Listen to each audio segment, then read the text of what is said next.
అందరికీ నమస్కారం. నా పేరు సింగంశెట్టి అభిషేక్. నేను సైకాలజిస్ట్‌గా అలానే మోటివేషనల్ స్పీకర్‌గా వర్క్ చేస్తున్నాను. ఈరోజు నా లైఫ్‌లో జరిగిన ఒక అద్భుతమైన విషయం పంచుకోవడానికి మీ ముందుకొచ్చాను. ఈ మధ్య ఒక ఫంక్షన్ ఏదో ఉంటే నన్ను దాంట్లోకి గెస్ట్‌గా పిలిచారండి. వచ్చి ఒక 4 మాటలు మాట్లాడమన్నారు. సరే అని చెప్పి అక్కడికెళ్ళాను. అక్కడికెళ్ళిన తర్వాత తెలిసిన విషయం ఏంటంటే అదొక గెట్ టుగెదర్. కానీ అది మామూలు గెట్ టుగెదర్ మాత్రం కాదండి. దాదాపు 20 సంవత్సరాల ముందు కలిసి చదువుకున్న ఫ్రెండ్స్ ఎవరైతే ఉన్నారో వాళ్ళందరూ కలిసి ఆ రోజు సెలబ్రేట్ చేసుకోబోతున్నారు. సరే వాళ్ళందరూ ఎక్కడి నుంచి వచ్చారు ఏంటి అనేది చూస్తే కేవలం ఇండియా నుంచే కాదు, డిఫరెంట్ కంట్రీస్ నుంచి, అంటే మన సింగపూర్ కావచ్చు, మలేషియా కావచ్చు, అలానే ఆస్ట్రేలియా కావచ్చు, అమెరికా కావచ్చు, కెనడా కావచ్చు, ఇలా డిఫరెంట్ కంట్రీస్ నుంచి వాళ్ళందరూ అక్కడికి రావడం జరిగింది. సరే వాళ్ళందరూ అసలు ఏ ప్రొఫెషన్స్లో ఉన్నారు అని చెప్పి చూస్తే దాదాపు 90% అందరూ కూడా అక్కడ సాఫ్ట్వేర్ ఇంజనీర్సే. సరే దాదాపు అక్కడికి వచ్చిన వాళ్ళందరూ కూడా వాళ్ళ ఎక్స్పీరియన్స్ అందరూ షేర్ చేసుకుంటున్నారు. దాదాపు నియర్లీ 80% వాళ్ళందరూ కూడా మాట్లాడేశారు. ఇంకో 20% ఉండగా నాకు మైక్ ఇచ్చి ఒక 4 ముక్కలు మంచి మాటలు మాట్లాడండి అన్నారు. సరే అని చెప్పి నేను మైక్ తీసుకొని ఈరోజు ఇక్కడికి వచ్చినందుకు నాకు చాలా ఆనందంగా ఉంది. మిమ్మల్ని అందరినీ చూస్తుంటే నాకు చాలా బాధగా ఉంది. ఎందుకంటే ఈరోజు మీరందరూ ఇక్కడికి వచ్చింది కేవలం ఆనందాల్ని, అనుభూతిని షేర్ చేసుకోవడానికి అనుకున్నాను. కానీ ఈరోజు ఇక్కడికి వచ్చిన తర్వాత మీ మాటలు వినిన తర్వాత తెలిసింది ఈరోజు మీరందరూ మీ కష్టాలు, కన్నీళ్ళు షేర్ చేసుకోవడానికి ఇక్కడికి వచ్చారని చెప్పి అన్నాను. ఎందుకు అంటే వాళ్ళు అక్కడ మాట్లాడిన ప్రతి మాట కూడా నాకు ఎలా వినిపించిందంటే ప్రతిదీ కూడా నెగిటివ్గా వాళ్ళ కష్టాలు వినిపించాయి. ఎందుకంటే వాళ్ళు మాట్లాడడం కూడా ఎలా మాట్లాడుతున్నట్టే, ఈరోజు నా వర్క్ ఇది, నా వర్క్లో ఇంత ప్రెషర్ ఉంటుంది, ఇంత టెన్షన్స్ ఉంటాయి, ఎప్పుడెప్పుడు నాకు రోజు గడుస్తుందా, ఎప్పుడెప్పుడు నెల అయిపోతుందా, ఎప్పుడెప్పుడు నా ప్రాజెక్ట్ కంప్లీట్ అవుతుందా, ఎప్పుడెప్పుడు నేను రిలీవ్ అవుతానా అని చెప్పి అన్నీ కూడా వాళ్ళకి ఏవైతే కష్టాలు ఉన్నాయో అవే మాట్లాడారు.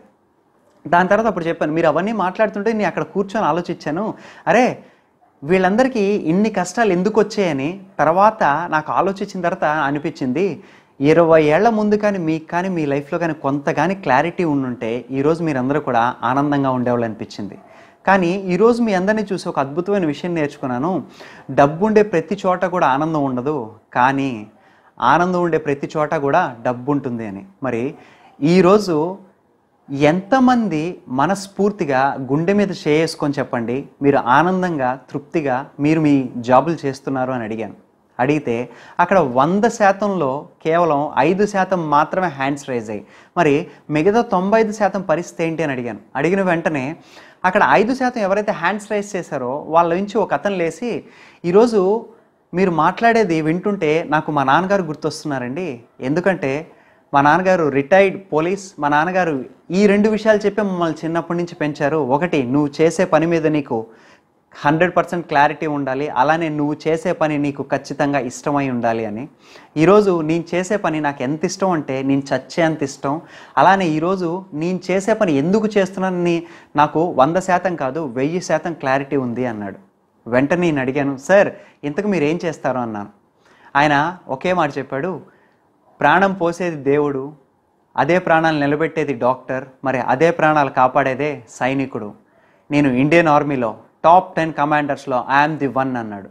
నేను వెంటనే స్టేజ్ దిగేసి ఆయన దగ్గరికి వెళ్ళి ఆయనకోసారి గట్టిగా సెల్యూట్ కొట్టాను. ఎందుకు అంటే ఈరోజు నాకు తెలియక చిన్న విషయం అడుగుతానండి, ఎంతమంది తల్లిదండ్రులు పిల్లలకి ఇలా చెప్పి పెంచుతున్నారు?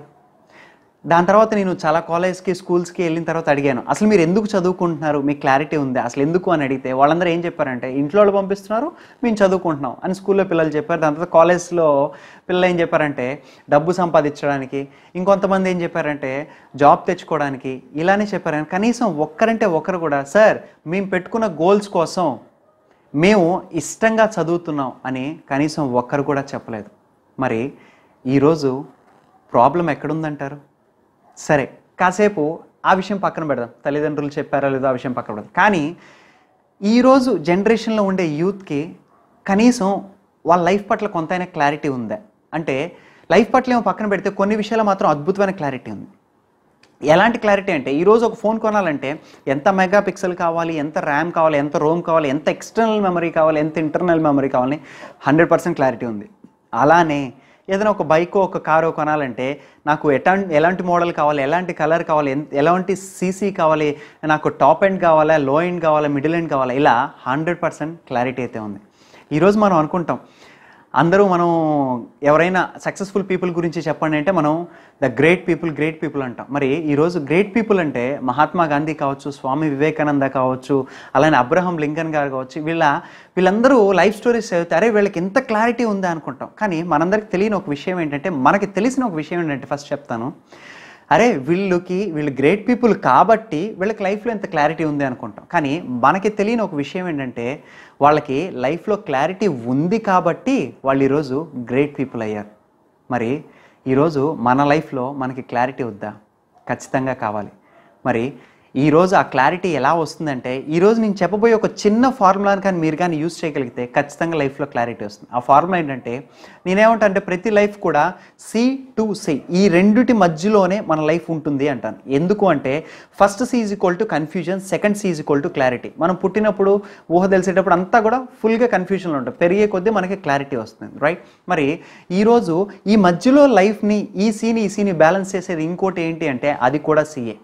ఎలా అంటే ఐన్స్టీన్ గారు ఎప్పుడో ఒక మాట అంటారు, these all success because of my curiosity C.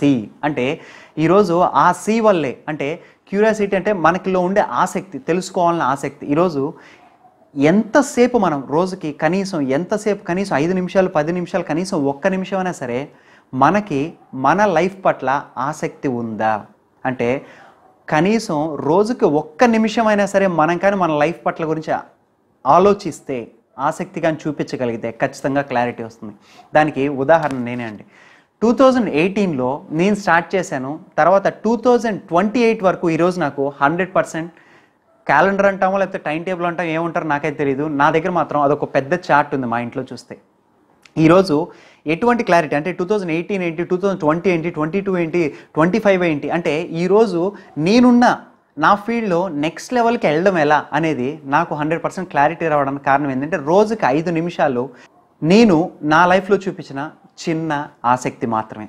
మరి ఈ రోజు నుంచి వీలైతే ఈ ఫార్ములా అప్లై చేయండి, ఖచ్చితంగా మీ లైఫ్లో మీకు 100% క్లారిటీ వస్తుంది.